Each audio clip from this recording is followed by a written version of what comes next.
Have your books open to number 226. 226.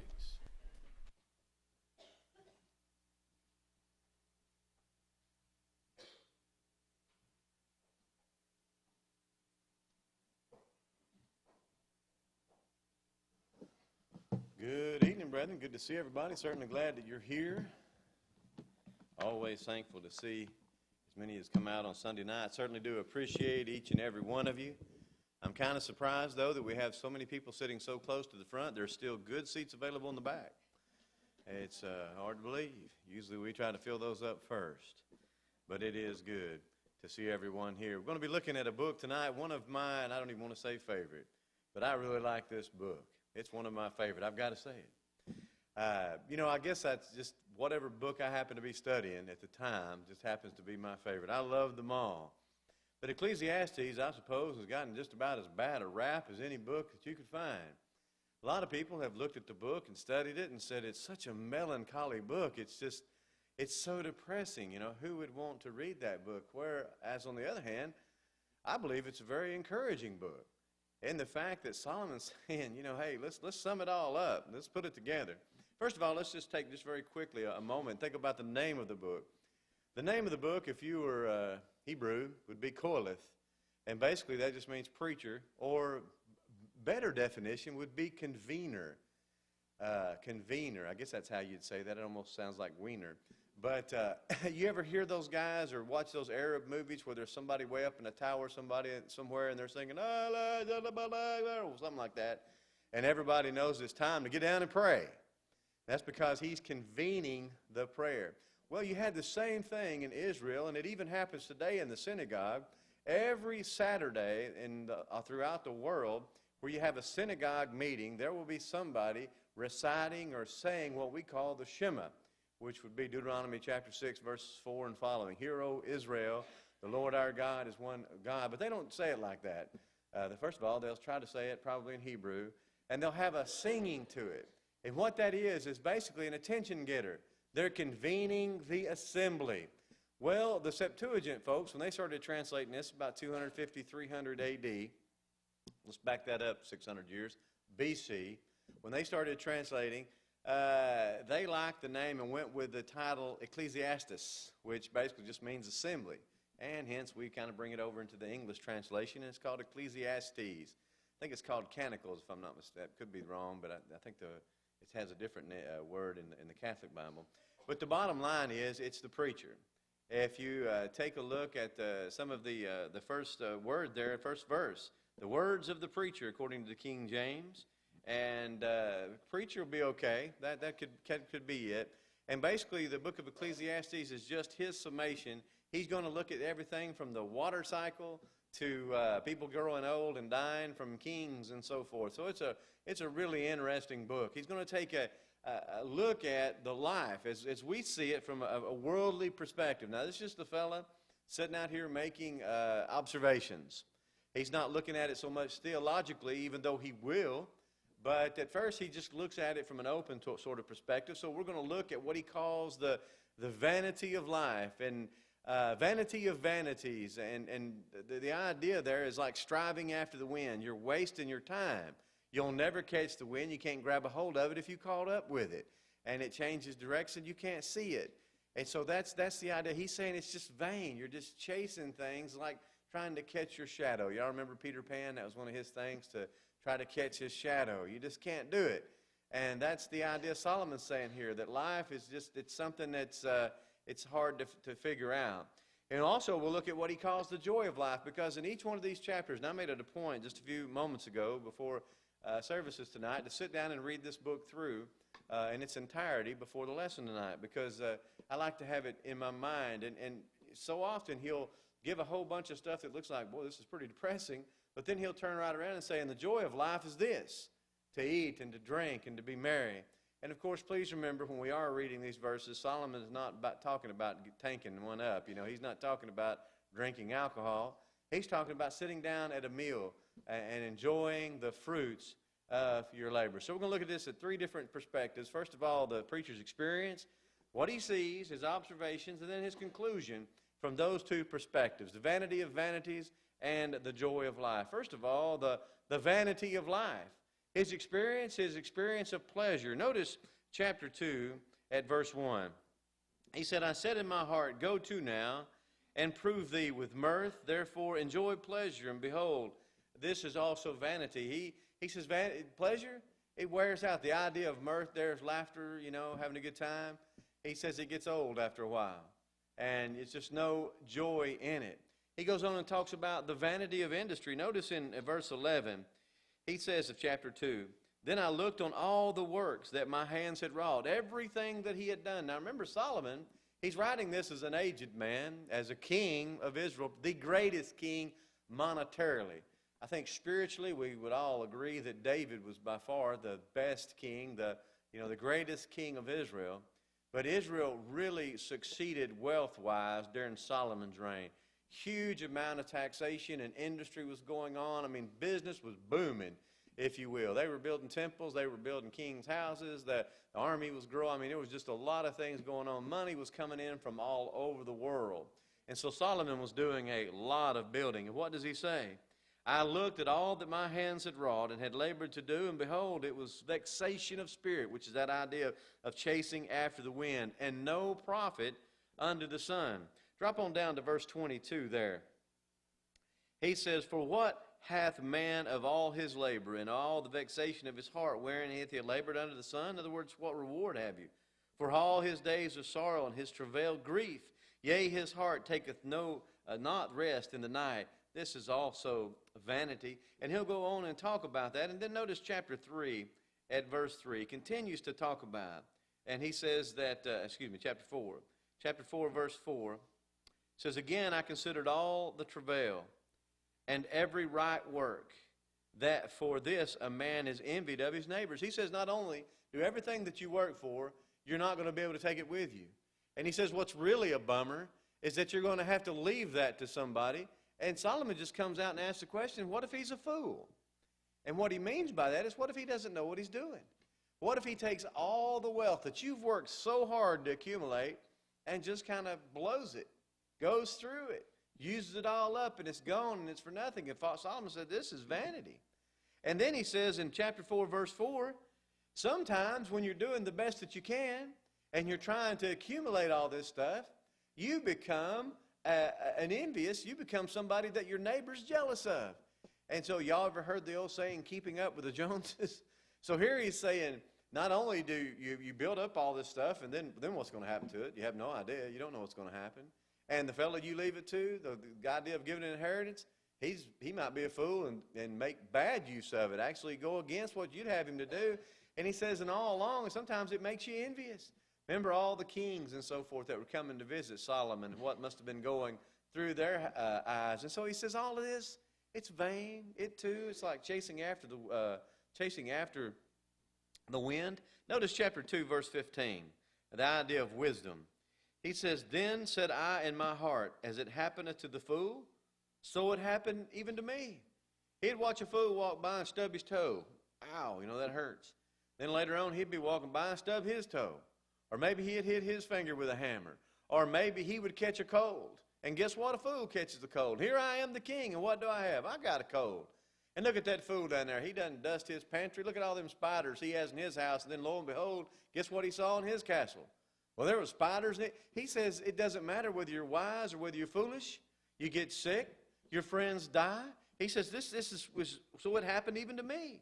And why was I then more wise? Then I said in my heart, this is also vanity. He says, seeming to be wise doesn't improve my situation all that much. I have friends that are taken and ill and die. I have lost loved ones. I mean, these great things that happen in life happen to the wise and the foolish. And so he says there's vanity in human wisdom. He says vanity of all life. Verse 17, he says, therefore I hated life, because the work that is wrought under the sun was grievous to me, for all is vanity and vexation of spirit. He says we're just going through all these things and it seems to be meaningless.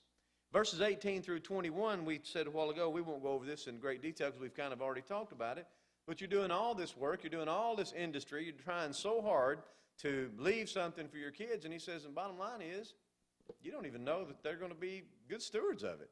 As a matter of fact, it may hurt them more than it helps them. Have you ever noticed that with children? Have you ever seen a man grow up that's been a man of means? Somebody's left him a lot of things, and it actually was a deterrent to him. Perhaps he became afflicted with drugs or alcohol and didn't have to work, and so it just kind of ruled his life, and he never had a chance. He never really was pushed to do anything because he didn't have to, so he didn't do anything. I've often thought that one of the reasons maybe in our lives that we're not as successful as we'd like to be is the fact that we might quit doing the very things that God wants us to be doing. I think that's important. If we had everything that we wanted and no desire, no motivation to push us, would we be as energetic and do the things that we ought to do? Would we preach the gospel? Would we do the work of the church that we should if we had all these other things to rest our minds with or to spend our time with and concern ourselves with? And so just another example there of leaving an inheritance. Sometimes it's not a good thing.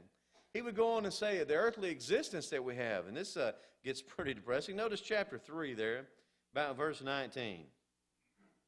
He says, "For that which befalleth the sons of men befalleth beasts." He says, I've watched cattle get sick and die. I've watched men get sick and die. I have watched trees fall and kill cattle. I've watched trees fall and kill men. He says, even one thing befalleth them, one dies, so dieth the other. Yea, they have all one breath, so that a man hath no preeminence above a beast. For all is vanity. Who know? He says, and when they're dead, you can't see where the spirit of a cow went. You can't see where the spirit of a man went. He says they're dead. They're just like Rover. They're dead all over. And so you can see the kind of bleak outlook he's incorporating here. Notice the idea of acquiring riches, over family. Chapter 4, beginning with verse 7. He says, "Then I returned and saw vanity under the sun. There is one alone, and there is not a second. Yea, he hath neither child nor brother, yet there is no end at all to his labor, neither in his eye satisfied with riches. For whom do I labor and bereave my soul of good? This is also vanity, yea, and it's sore travail." He said, I've seen people, they don't even have kids. They don't even have a family, but they are married to their job, if you will. And they work day and night. They are obsessed with working. It's their life. Have you ever known anybody like that? We call them workaholics today. I know gospel preachers, and some that I think a lot of. Some, I have about 30 of his books in my library, who worked himself right out of his marriage, who worked himself right out of having a real important part in his children's life. Author of many books, preached many years, is still preaching, doing a lot of singing, things of that nature. Yet he was so busy and caught up with work that of the 4 children he had, he did not go to one of their high school graduations. Isn't that amazing?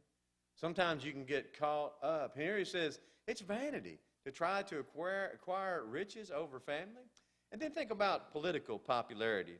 Notice in chapter 4, verse 16, it says, "There is no end of all the people, even of all that have been before them. They also that come after shall not rejoice with him." I kind of like the English Standard Version a little bit better here. And let me adjust something here because I didn't think that was right, and it was not. Okay, and guess what? I do not have an internet connection, so that won't work. So forget that. But the idea there is that a man that's in charge, that the folks will not be his friends sometimes. Notice the last part there. It says, shall not rejoice in him. As a political leader, there's going to be people that follow you. There's going to be people that was there before you. And the folks are not really going to appreciate you sometimes like you think they might. So he says it's vanity. And as being the king, don't you know he saw a lot of that firsthand. And notice many dreams and many words. Chapter 5, verse 7. This is an interesting statement. He says, "For in the multitude of dreams, or in many dreams and many words, there it's also vanity." Dreams, the idea of you want to do this, you have all these dreams in your mind, and he says it's vanity. Lots of words, just saying a lot of things, vanity, it's empty. And so we can see the vanity of life here is looking pretty bad, isn't it? Notice in chapter 5, verse 10, just a few verses down from where we are now. "He that loveth silver," or you can put money in there, "he that loveth money shall not be satisfied with money." You ever notice that about somebody that's got a lot, if there's not enough for them to have it? "He that loveth abundance with increase." In other words, you have a fella and it's just falling in. He's raking it in, hands over fist, and it's not enough. The desire is there, I've got to have more. I've got to continue to see. He says this also is emptiness. This vexation of spirit It's like trying to chase after the wind. And notice chapter 6, verse 2, very interesting. He says, wealth without the gift of God to enjoy it is empty. Notice, a man to whom God hath given riches, wealth, honor, so that he wanteth nothing for his soul of all that he desireth, yet God giveth him not power to eat thereof, but a stranger eateth it. This is vanity, and it is an evil disease. This is awful. This is awful when this takes place, if you don't have the ability to sit down and enjoy it. Notice the idea of wandering desire in chapter 6, verse 9. He says it's better that, notice verse 9 of chapter 6, says, better is the sight of the eye, something you have. In other words, you ever heard that old saying, a bird in hand's better than two in a bush or so forth? It's better to enjoy what you've got than to spend all your time thinking about the things that you could have. Oh, how are we guilty of that in this country? Have you ever noticed I don't happen to have my cell phone on right now, but if you have a cell phone, chances are you've seen a commercial in the last week about another cell phone that's so much better than the cell phone you have. Isn't that the way it goes? You walk out the door with a brand new computer, and guess what? There's a guy walking in with newer ones, and yours is now obsolete and out of date. What Solomon is saying is be satisfied with what you have. Same thing that Paul would talk about in the New Testament when he's saying, godliness with contentment is great gain. Be satisfied. He says, I've learned to be content with whatsoever I have. That's the idea here. It's better, verse 9, is the sight of the eyes and the wandering of desire. He said, this is also vanity. Be, in other words, happy with what you have. Foolish laughter, chapter 7, verse 6. Now, he's not saying it's wrong to laugh, but he says, for as the crackling of thorns under a pot, in other words, somebody burning fuel to cook something, says, so is the laughter of a fool. That is also vanity. He says, the injustice of life. Notice chapter 8, verse 14. And boy, I tell you what, brethren, when you think things are bad and everything's going wrong, remember these words. This is a man that is writing, roughly 3,500 years ago. Let me rephrase that. 3,000 years ago. Moses is at 3,500. David's at 1,000 A.D., B.C. So it's about 3,000 years ago. Notice what he writes. There is a vanity or an emptiness which is done unto the earth, that there be just men, unto whom it happeneth according to the work of the wicked. In other words, here's a good fella, and he's being punished. He's been set up, some travesty of justice, whatever. He is going through a hard time. But notice he said, there be wicked men. Here's a fella just as sorry as he can be, to whom it happeneth according to the work of righteousness. This guy's being lifted up. He's being extolled, and everybody knows he's dirtier than dirt. This guy's a good man, and he's being taken down. He's being taken down falsely. And yet here's a bad man that's being elevated. And it's not, he said, all of this also is vanity. Solomon says, I've seen this with my own eyes, that there's injustice in life. Rather, we see that all the time. And we don't need to be surprised about that. You know, as long as we're walking around on this blue orb, that's exactly what's going to happen. It's going to continue to happen. And so don't get so beat up when you have been wronged. Do you ever do that? You know, we got a lot more patience when somebody else is being wrong, but lo and behold, when I've been wrong, that guy cut me off. Who does he think he is? I pay taxes on this road too, and hence you got road rage and everything. And those things used to be kind of comical. You know, you even talk about them a little bit and kind of joke. But it's getting real out there nowadays, isn't it? We have people shooting each other on the very highways of our streets, taking shots at one another because they're angry because something happened in a traffic situation. Absolutely incredible. Well, injustice in life's been going on forever. Notice the days of darkness. Boy, this is something that'll get your attention, or at least it should. In chapter 11, verse 8, Solomon says, but if a man live many years, rejoice in them all. In other words, take courage in them. Enjoy them. Take advantage of them. But let him remember the days of darkness. They're coming. For they shall be many. You know, I've been blessed in my 49 years with relatively good health. But I am not so naive that I don't know that can change in a heartbeat. As a matter of fact, I sometimes expect that to. As we get older, what happens? Well, our bodies, they wear down. They're not built to last forever. And sometimes this old tent we live in just doesn't hold up. As a matter of fact, one day it will completely shut down. And so what Solomon's saying here, hey, enjoy life. Enjoy it while you can, but you just keep in the back of your mind. Now remember, there will be dark days.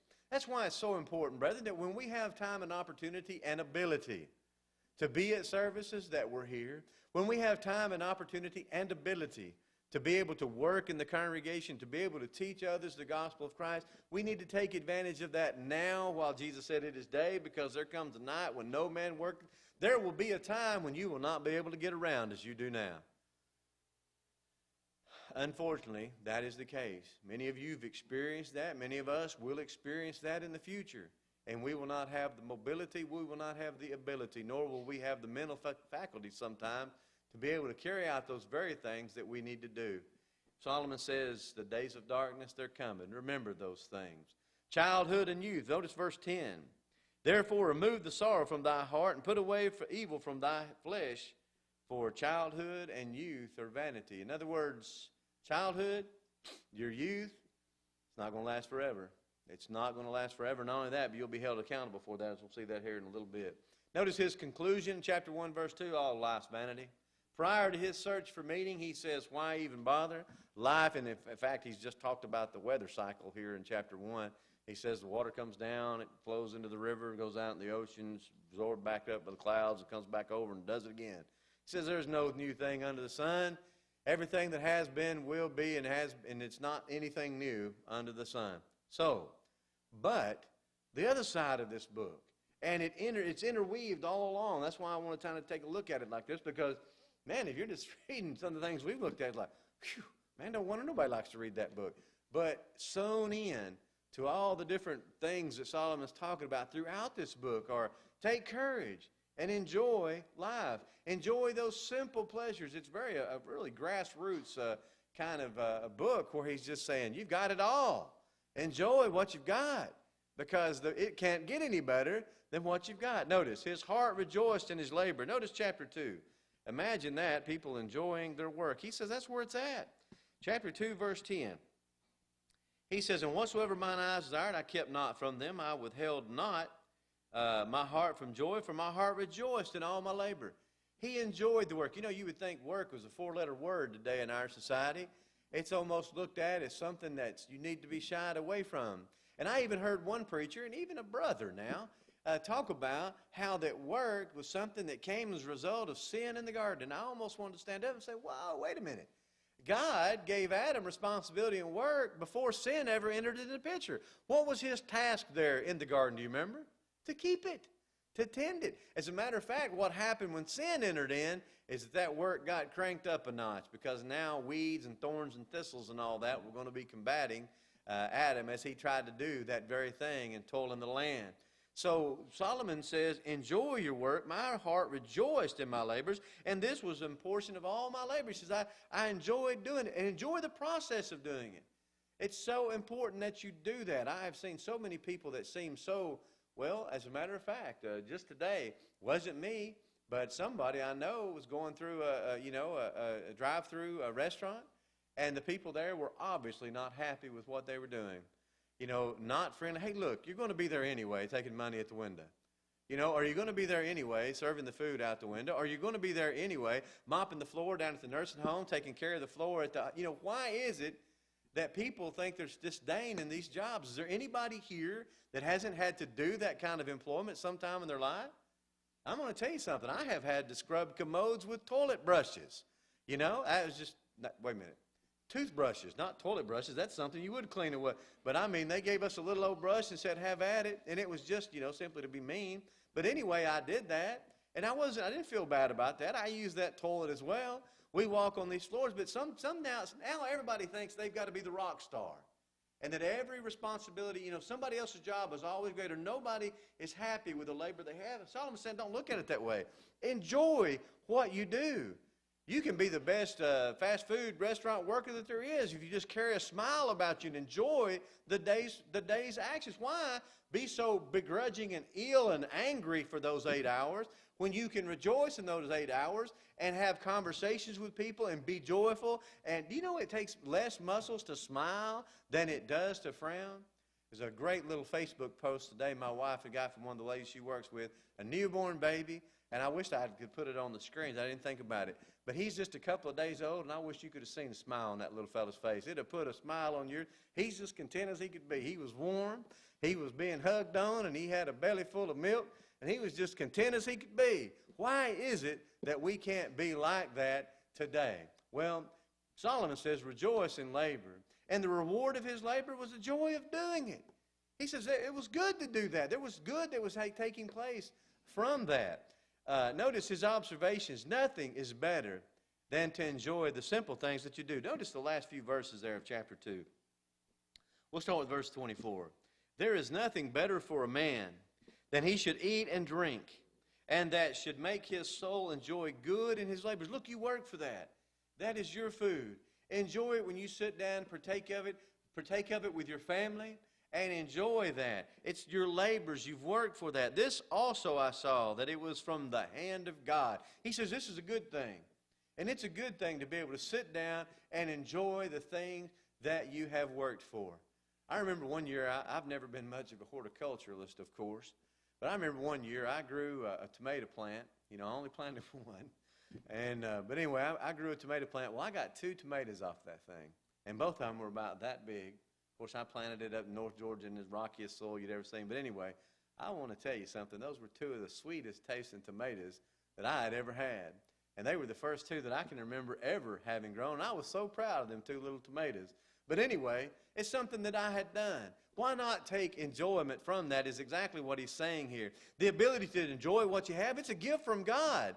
To be able to realize that this is not all that life's about. God has heaven in store for me. There's many mansions there I'm going to be taken care of. We ought to be able to sit down and enjoy that piece of bread or that little tomato or whatever little thing it is that we have in this earth and realize that it's good. It's good. It's good where I am right now. God is taking care of me. I am alive. My family is with me. And enjoy the moment. Notice God gives wisdom and knowledge and joy to the man. Good in his sight. Notice verse 26 there. It says, God giveth to a man that is good in his sight wisdom and knowledge and joy, but to the sinner he giveth travail. To gather and to heap up, that he may give good, that he may give to him that is good before God. It says, this also is vexation and vanity of spirit.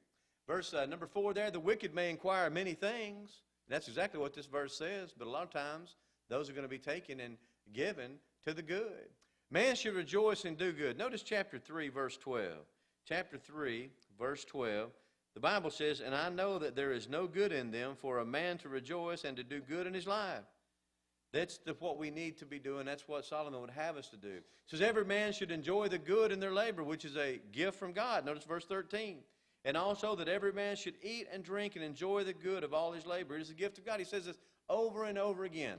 Yes, it is sown in to some pretty melancholy ideas and things, but he comes right back and says, but it don't have to be that way. Enjoy your day. Enjoy the things that you're going through. Number 7, the joy in one's work is his heritage, not what may happen after he's gone. Notice verse 22. You don't have any control of what happens after you're gone. Notice, a lot of times we don't have control when we're here, but notice verse 22. Wherefore I perceive that there is nothing better that a man should rejoice in his own works. In other words, enjoy what you've done. For that is his portion. That's your lot. That's what God has given you. That's been your assignment. Enjoy it. For who shall bring him to see what shall be after him? Once you're dead, it's not like you see in the movies where people get to come back and kind of walk around and see, all the things that they prospered under. You have no idea what's going to happen. You're gone. Your time is done, and you will not know what is happening in the future with the things that you took place of. So enjoy it while you have opportunity now.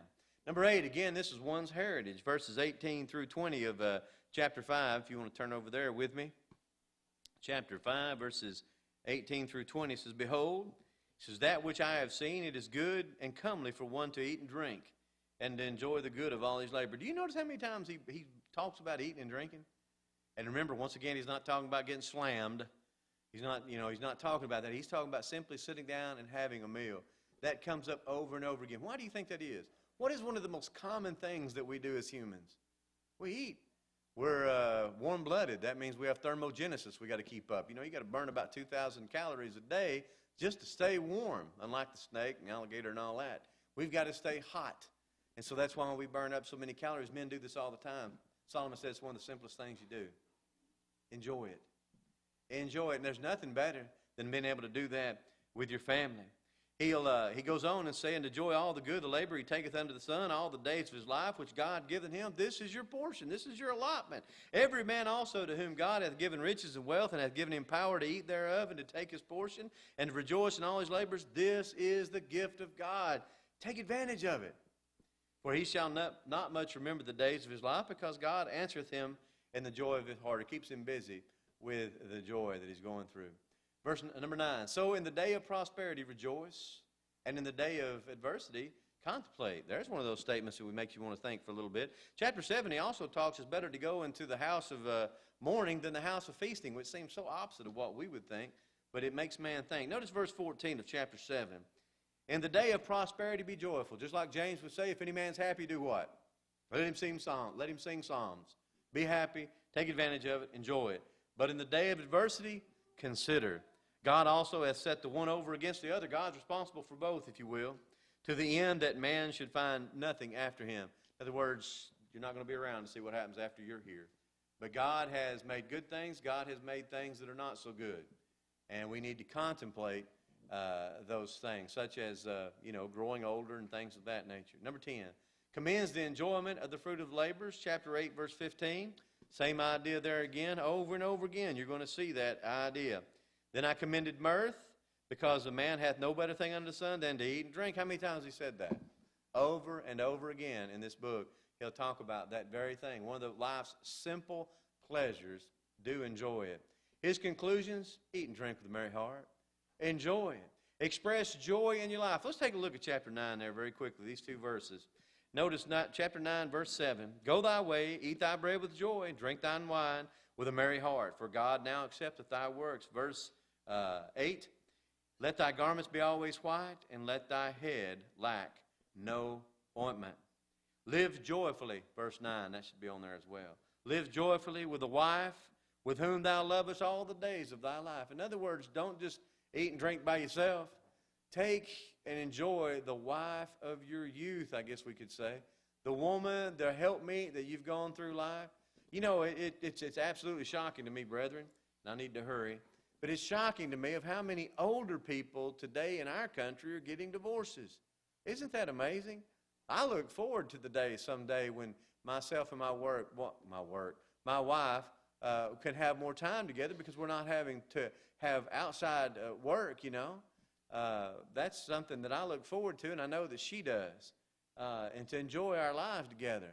It's unfortunate when people are in a situation where they don't appreciate what God has done for them and giving them that covenant of marriage and the great relationship that's expressed in that. Live joyfully with your wife. Enter your youth. I like this verse particularly. Chapter 11, verse 9, talking to young people. Rejoice, ye old young man, in thy youth. In other words, hey, you only are young once, right? Enjoy it. Let thy heart cheer thee in the days of thy youth, and walk in the ways of thine heart. Have a good time. Live it to its fullest. You want to play sports, play it well. You want to study well. You're only going to do this one time, go through it well. And in the sight of thine eyes, but know thou, but keep this in mind. That doesn't say you have liberty and access and just do whatever you want to. Keep in mind as you're going through this youth that God will bring all things into judgment. Now what he's saying there, it's good to go after the good things, but you need to stay away from the bad things. Yes, be young and enjoy that time of your life. But keep it in the back of your mind that you will stand before the God of heaven one day in judgment. He says, remove sorrow and evil. Why? Verse 10, therefore remove sorrow from thy heart and put away evil from thy flesh, for childhood and youth are vanity. They're short-lived. You're going to be older sooner than you think. I remember when I was younger, boy, I know you're saying that's some memory you got there, Ron, right? But when I was younger, I just wanted to be older. I couldn't wait to drive, and I couldn't wait to do all those things that adults can do, because I was so, shackled to my youth. Oh, man, how dumb was that? And a lot of young people are going, no, that's right on. Trust me, you'll look back on that and you'll go, shackled? Man, I had more freedom then than I'll ever have. Well, it is short-lived. One day you'll look in that mirror and you'll think, who in the world is that staring back at me? It is short-lived. Enjoy it while you're young. His conclusions: remember your Creator in the days of your youth. In other words, it's great to be young. Enjoy it. Live it to the fullest. But don't forget that God in heaven created you. You're responsible for Him. You're beautifully and wonderfully made. Serve Him when you're younger. Because there'll come a time, and that's all of chapter 12. And as we get older, we don't like to read those verses too much because that's what he's talking about in chapter 12. Your teeth fall out. You know, your back isn't able to hold up your body as erect as it once was. You're starting to slip over and slump. Your arms, which are mighty towers that hold us up, well, they're not able to quite get it done. You don't like to climb up ladders anymore because it hurts so bad when you fall. All those things. The grinders are few, our teeth fall out. We can't see as well as we once could. That's amazing. Ears don't work as they once would. I know my family's starting to lose patience with me. They have to repeat things 3 or 4 times. One of the things they do is they mumble. Of course, they say they don't. But another thing is that they don't look at me when they talk. And I have one of the best excuses in the whole world because I can say, look, I was a drummer for 4 years in high school. I was in the Army band as a drummer. I was in field artillery, which is the biggest noisemakers on the world, for 4 years. And I was in tanks for 7.5 years. So give me a break. Look at me when you talk and speak clearly because I can't hear as well as I once did. And that's just the way that it goes. And I know you, those of you who are older, know exactly what we're talking about there. And he sums it all up, says, fear God and keep his commandments. Why? This is the reason that you are alive. You know, the end of this, that's a wonderful thing, talking about the almond tree, you know, flourishing, turning white and everything, the hoary head of, you know, it's wisdom and stuff. And he goes through there, and I love all that, and that's great. Wish we could spend more time with that. But he goes on down, talks about the words of the preacher. Notice verse 11. The words of the wise are as goads. Now, if you're not familiar with what a goad was, it's kind of like when Jesus talks to the Apostle Paul. Well, he's not the Apostle Paul yet. He's talking to Saul. He says, I am Jesus of Nazareth. It is difficult or hard for thee to kick against the pricks. Well, the prick is a wooden thing, or it could be metal, except you probably wouldn't want to hurt your animal. But they would put on the back of carts when animals would carry those carts. And the animal would get mad. You know, he'd want to start kicking the cart because he wasn't happy with being whipped or told to go on or whatever. And so he'd start pitching a temper tantrum, and he'd kick the cart to pieces. Well, they'd put those things on the back to encourage him not to do that, you know, because it would hurt when he would kick those. And so that's what a goad is there. The words of the wise are goads, a cattle prod, if you will. And as nails, they're like nails as well, fastened by the masters of the assembly, which are given from one shepherd. That's the idea of the Word of God. They are like, it's like a nail, and it can put things down. But notice this. And further by these, my son, be admonished of making of many books. There is no end, and much study is a weariness of flesh. Boy, brethren, I tell you what, don't have time I'd like to spend in this. Be careful what you read. You only have a very limited amount of time, a limited amount of books you'll be able to read. It's just not physically possible. Go into the Chattanooga Library sometime. There are some, you can spend the rest of your life in there and probably never get through the bottom floor. There are books galore. Be careful what you read. Spend your time reading good books because you're not going to have a whole lot of opportunity, especially preaching students, elders, things of this nature. It's good to read books, but there's one book you need to spend more time with than you do any other. It's one of the reasons I love the Bible college where I attend. That's what's stressed. Stay in the Bible. Yeah, we're going to assign some other reading. You're going to look at other books, but the majority of your education is going to come right out of here because this is where they want you to spend the time. You go up here on the mountain, you go to Tennessee Temple, you go to these other places, you're going to be doing a lot of philosophy, you're going to be doing a whole lot of things, but you're not going to be studying a lot of Bible. And that's something we need to remember. You're only going to be around so long. And then he says, let us hear it all. Let us hear the conclusion for the whole matter. Fear God, keep his commandments. That is why you are alive. Life under the sun, yes, it indeed can be vanity. Without God, there's no meaning in life. That's one of the things I stress. I don't see how people that don't believe in God even really have a meaning. What are they doing? They just like Solomon would say, it's just vanity. You're just chasing the wind. Number two, without God, you will not be able to truly enjoy your time on earth. I think that's one of the reasons those people clamor and cry and scream and protest so much and are aggravated about everything is they can't be truly happy because true happiness in this life doesn't come from things or power or your ability to make other folks do what you want them to do. That's not when it's going to go from one thing to another. It's homosexual marriage now, and it'll be something else next year, and after that, it's just going to be because they cannot be satisfied. There's no satisfying wickedness in this life. But life under the sun, brethren, and this is where we should be. This is how we should live life. It can be filled with great joy. And you can have joyful experiences with God to guide us and keeping our priorities straight in life and with God to bless us with the wisdom and the ability. And boy, it takes wisdom to be able to appreciate the things that you already have. How many of us right now could just go home and dig through stuff and just have a good old time with the stuff that we already have? Probably don't even know that we have. We have a whole bunch of containers underneath the house when we moved, and I know that we haven't even been through some of those in 10 years. I bet you we could go down there and just have a hoot-all just going through all that stuff, just going back through it. We have so much now. We're so blessed. Why not enjoy it and spend so much time, not having to spend so much time acquiring others? Hope this lesson has been a blessing to you. Ecclesiastes is a blessing. Yes, it can be a melancholy book, but you have to look at it as an entire piece of literature and not just pull a verse out or hear a verse. If you're here tonight not a child of God, let me encourage you to become one.